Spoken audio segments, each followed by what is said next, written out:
Joshua Junicio, Barbie Forteza, Joyce Ching, at Christopher Martin.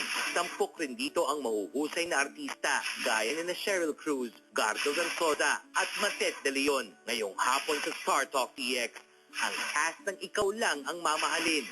Sasagot sa maiinit na issue. Live! Mainit talaga. Kayo lamang ang mamahalin, Cheryl and Matet. Magandang hapon. Magandang hapon po. Okay, Cheryl. Kayo pwedeng sabihin ang linyang ikaw lamang ang mamahalin. Sa mga taga-Bustos, Bulacan ba? Sa Shenatics. Sa Shenatics? Sa Shenatics, yung mga walang sawang nagmamahal na fans na Shenatics. Hindi, isang particular person. At isang particular person, anak ko.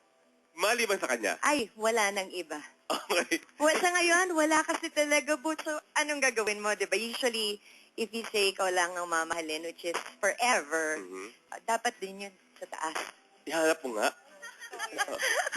Hindi na kailangan hanapin yun.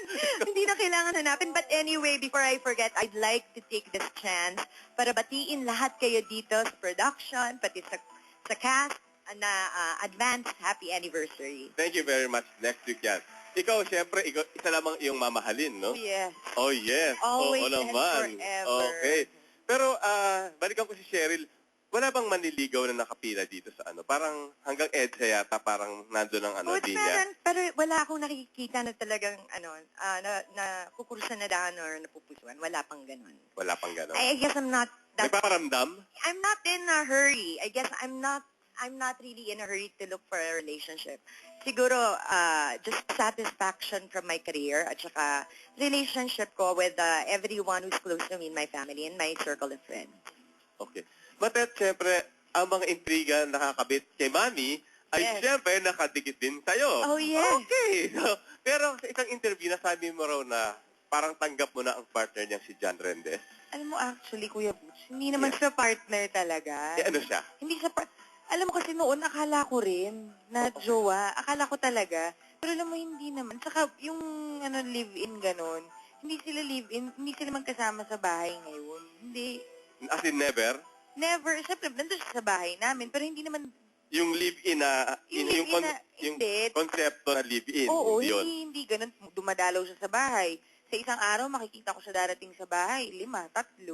Pero hindi siya dun mismo na, yun dun matutulog na matagal nang hindi ganun.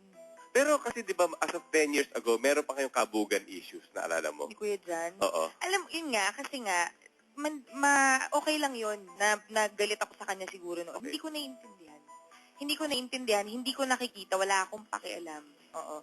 Ngayon, nakikita ko na, Okay, ngayon may pakialam ka na? meron na. Okay. Naiintindihan ko yun, naiintindihan ko na, kumbaga tumanda na rin yung pag-iisip ko. Hindi mo pakakitid. Diba? Huwag na magpakakitid. Pasayahin na lang natin ang buhay. Huwag natin gawa ng kung ano-anong komplikasyon. So pwede na kayo mag-texta ni John Rendez Oo ngayon? naman. Pwede. Which you do? Hindi, kasi hindi ko pa nakukuha number niya. Pero yung mga kapatid ko, Forward ko sa'yo. sige. Sila Okay. Kiko, yan si Kiko, si Ken. Ayun, si Kuya. Ayun, nag-textan sila. Close sila. Oo. And your mommy is happy now?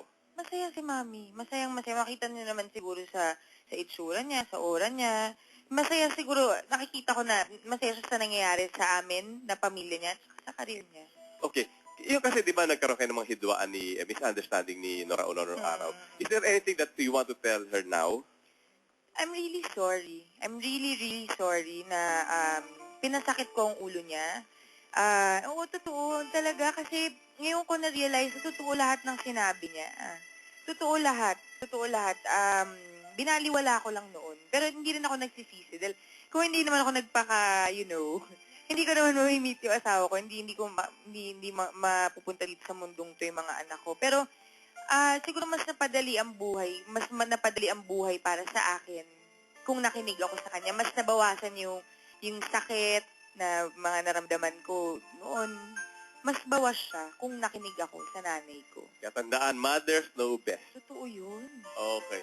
Totoo sige. naman.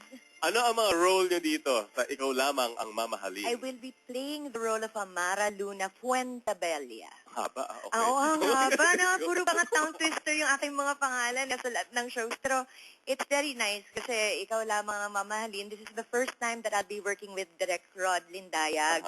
At saka first time ko rin makakasama si Tanya. And it's very exciting. Kasama ko si Matet.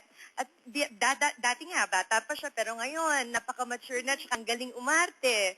At marami rin akong makakasamang nakasama ko na rin in the past, pero ngayon ko lang uli sila makakasama, like Tito Ernie Garcia. Reunion project. Yes, it's a reunion project, and at the same time, sinusundan ako ng theme song ng ibang shows ko kasi yun din, Ikaw Lamang ang Mamahalin, which is a very beautiful song, no, yung aming soundtrack. Tapos, this time naman, kung mabait naman ako dun sa ibang roles ko, ngayon naman, ano naman ako, sophisticated na offbeat na bruha, yun.